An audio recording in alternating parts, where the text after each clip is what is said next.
Good afternoon, everyone. My name is Benjamin, and welcome to the breakdown of what happened in the midterms last night. Some of you who are subscribed to my channel are probably subscribed to LTE, and I joined his stream for a good long bit around 9:30, which it was fun. I thank him for inviting me on and hosting a chat for some of us, and it was good fun. Things got a little crazy towards the end, and we started having some really bad jokes, and I wholeheartedly admit I put a few too many really bad ones in there.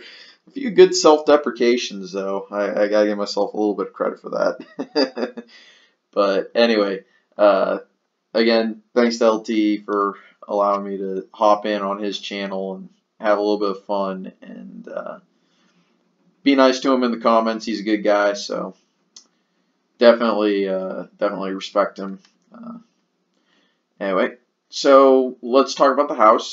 This is about this is my low end for what the Democrats were expected to win. Truthfully speaking, I expect them to pull out the rest of the races that haven't been called.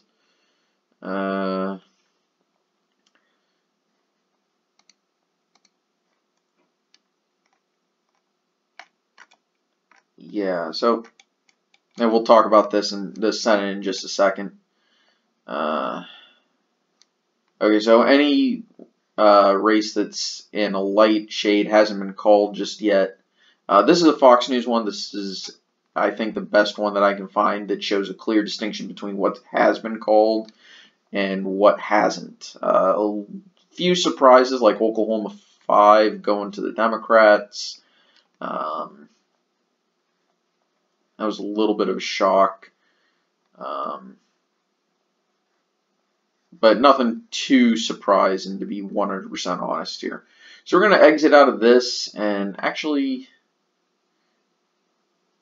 no. I'm going to go to the Senate. I'm going to have to quickly hit mute on this the second. Oh, there we go.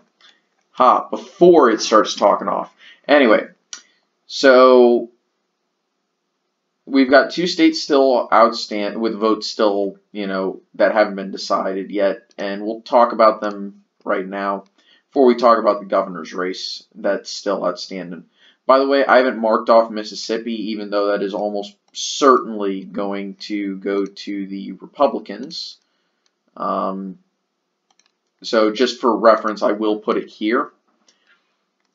In the safe Republican column, just because we're going to assume that Cindy Hyde-Smith wins this seat in the runoff versus Mike Espy. It's Mississippi. Come on.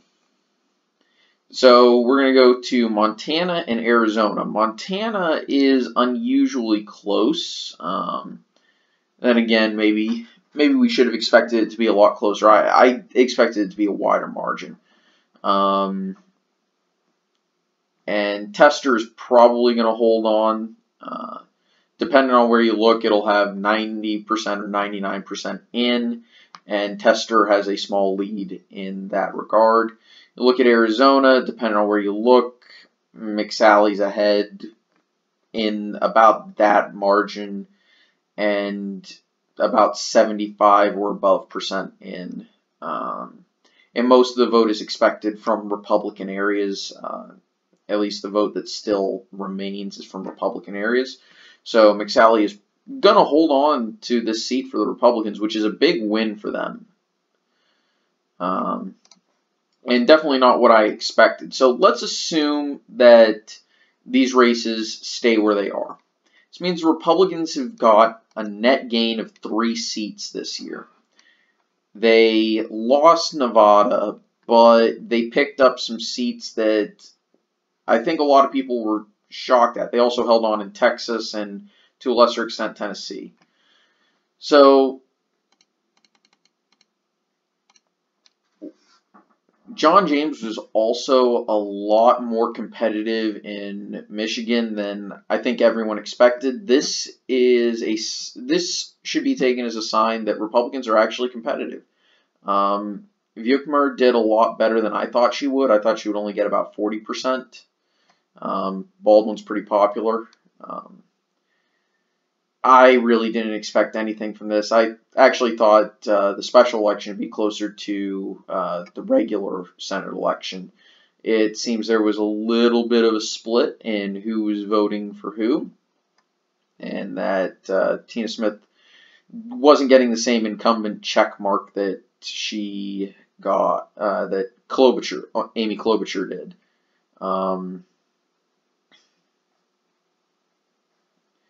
Ohio, I wouldn't really take this as anything. Renacci was not exactly a good candidate. Candidate does matter in these races, and Sherrod Brown is a very good fit for Ohio.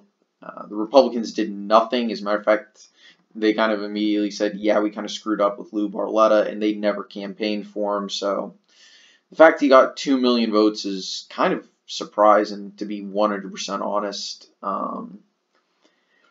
I don't think this is a sign for 2020. I think this is more just Republicans chose a horrible candidate, and it's a Democrat wave year. Another state I expect Democrats to win 60% of the vote in, so a little shocked there. And this is case in point. Pennsylvania was a closer state than Virginia was in the Senate. And Virginia is regarded as more of a swing state than Pennsylvania in some circles, or at least at one point in the past 3 years.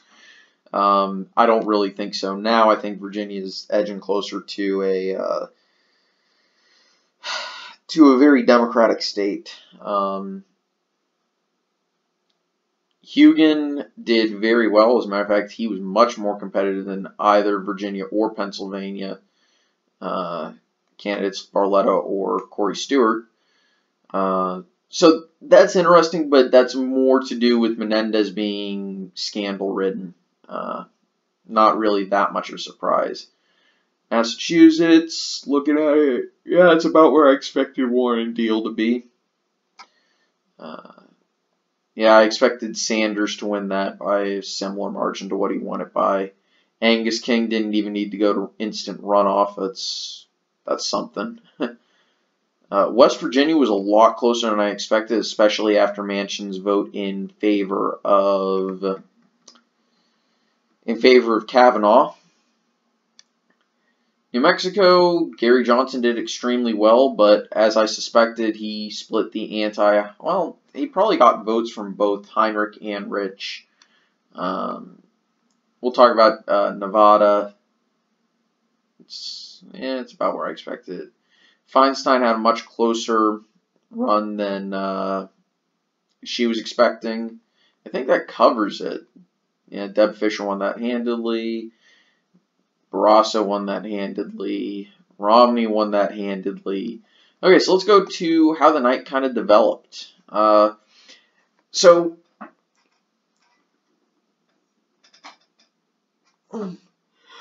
Sorry, I was up till 2 watching the results, so forgive me if I yawn or have to take pauses to try not to yawn out loud. I was a little surprised that Mike Braun won by as much as he did, and the fact that Joe Donnelly performed as poorly as he did. I thought Donnelly was probably going to hold the seat, but I had it as a true toss-up. I tilted it towards the incumbent because I always do that, but I wasn't going to be shocked if Braun won. I'm not shocked at who won, more so that I'm shocked at the margin of victory. Which is a lot more important to pay attention to. And like I said, if Braun was doing this well in Indiana, that was going to spell a long night for Democrats in the Senate. And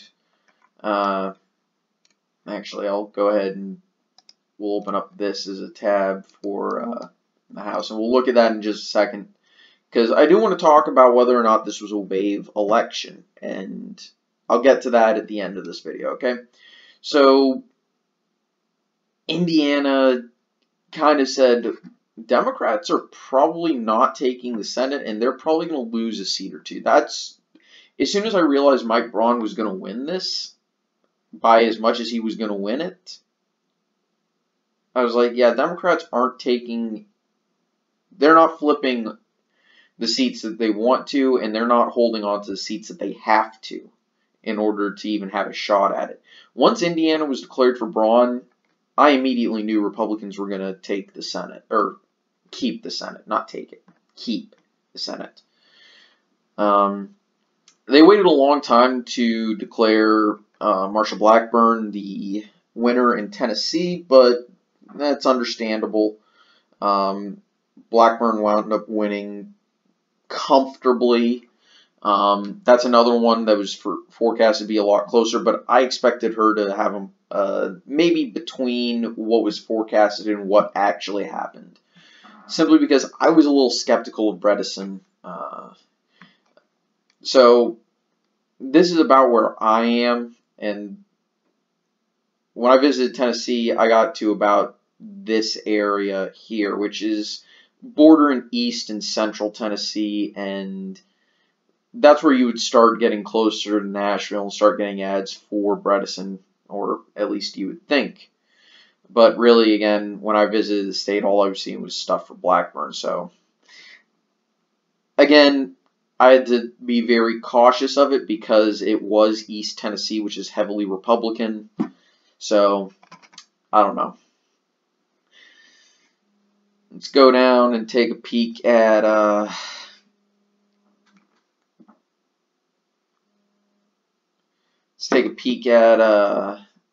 Mississippi. I expected Wicker to win and the special to go to a runoff, and that's about where I expected it. Rick Scott went in Florida. I realized he was much more competitive than a lot of the polls. I think the average had Nelson winning by about 2%. I realized that this was scarily like 2016's presidential election in Florida, and that the Republican was doing much better than anticipated. And this is extremely high turnout for a midterm, and the fact that Republicans were able to do the damage they did and take over a swing state like Florida really needs to surprise. It really should be a shock to Democrats that Republicans in a supposedly Democratic wave here can get this kind of turnout. Should really worry Democrats. And, of course, Scott actually broke 50% and has about a 30,000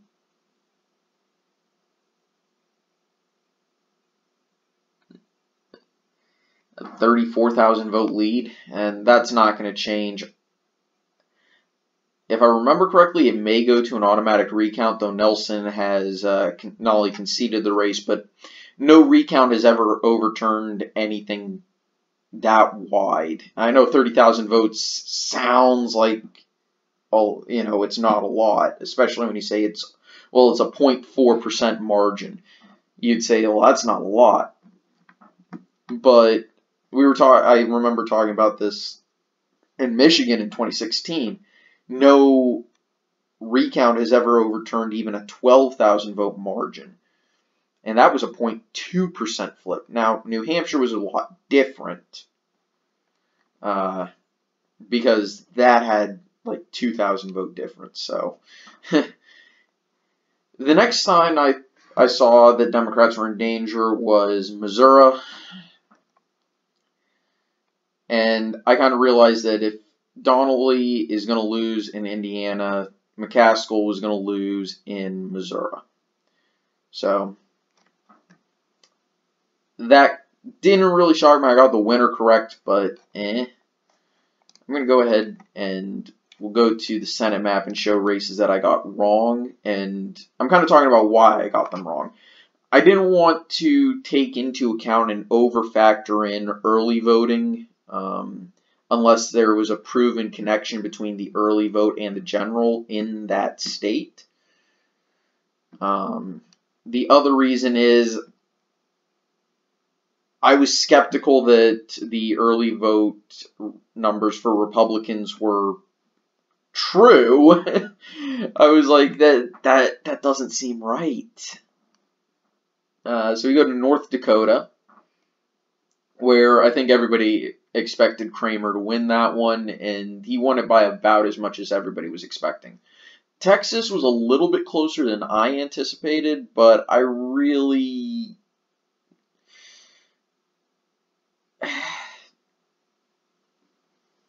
But then again, I think Cruz is just not the great fit, not the greatest fit for Texas. It's and Beto had a ton. Beto had a ton of help from Beto had a ton of help from out of state.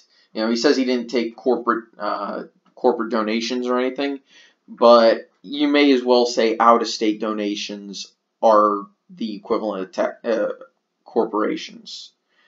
You know, he was getting help from California and New York and everyone over here who was like, we can turn Texas blue if we just pump enough money into it, and they tried their hardest. Republicans did play a little bit of defense in Texas, but they thought Ted Cruz maybe was going to hold it on his own, so... I think this was kind of the Republicans' wake-up call in Texas, and they're going to put a lot more effort into the state. So let's go to Nevada, where I was correct that Heller's lead in the polls shouldn't be trusted. And yeah, that's about all I really have to say about Nevada. Montana, well, I was correct, but it was a very narrow race and probably gave a lot of Democrats some scary moments. And then Arizona, I got wrong just because, well, it was a true toss-up, and I expected the momentum to carry Kirsten Sinema, who is probably going to lose. So, where did I get wrong? Well, I got that state wrong, I got that state wrong, and I got that state wrong. So 3 wrong out of how many seats? How many were up for grabs? I forget how many were up for grabs, but it was like 24 and 8. Yeah, 34. 34 seats up for grabs. And I got 3 wrong. I'm pleased with that result. I am pleased with that result.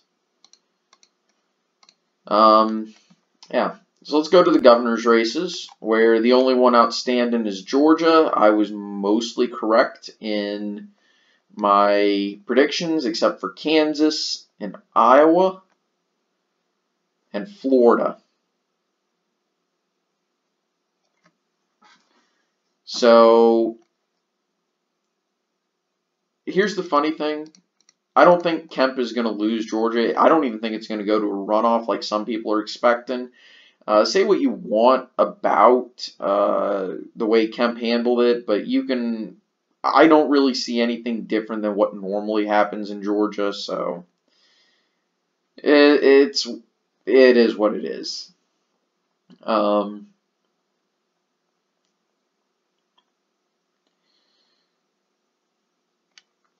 So again, nothing really interesting here.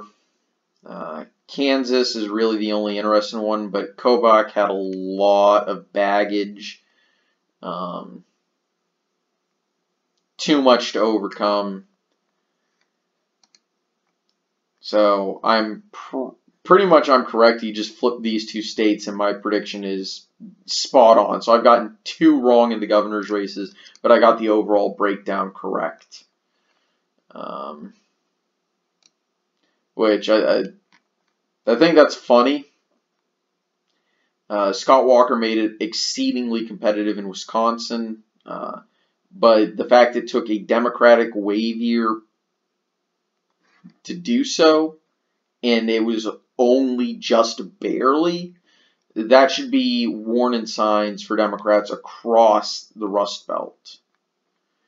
So, Is it a wave year? Well, Republicans held on to the Governors Association, or, held on to the majority governorships, not in terms of majority of population governed by those governors.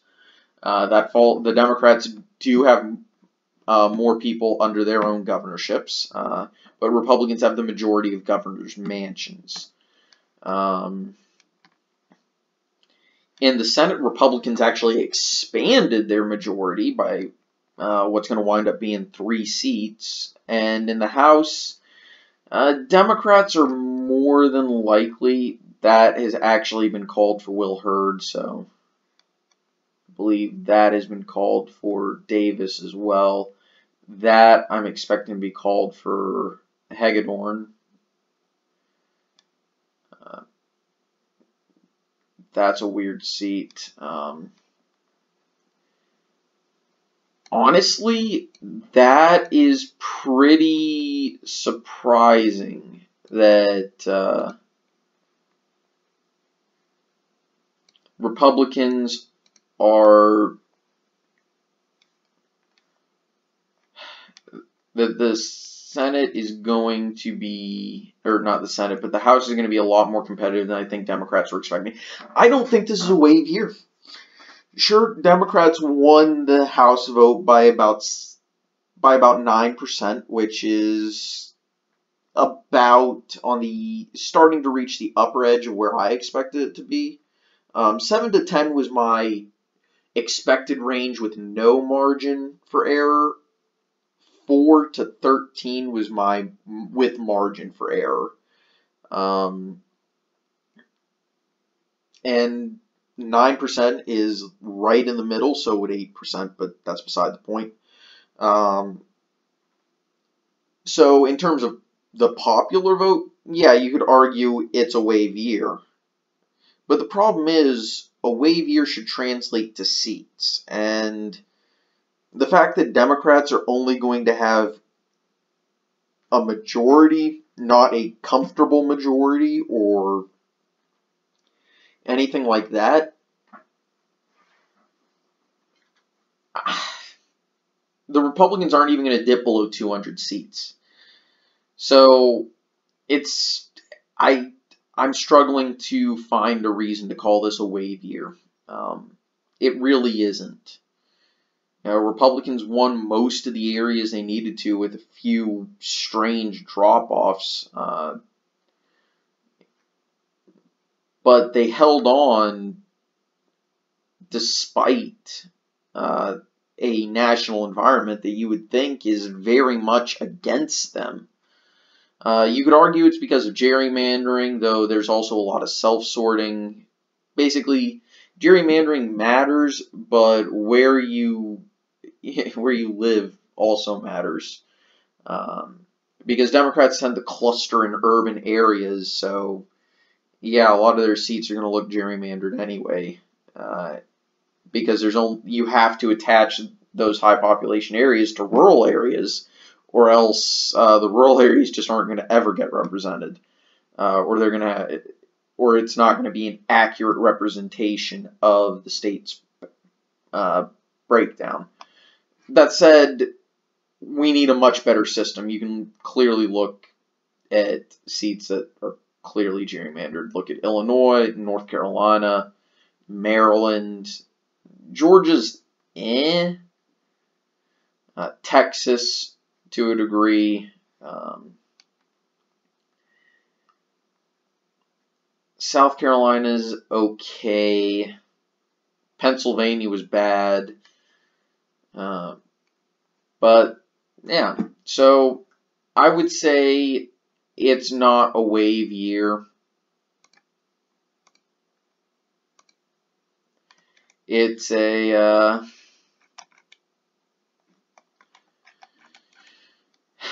it's just a year. Anyway, I want to thank everyone for watching. Hope you had a nice day. I'll see you guys next time. Take it easy. Bye.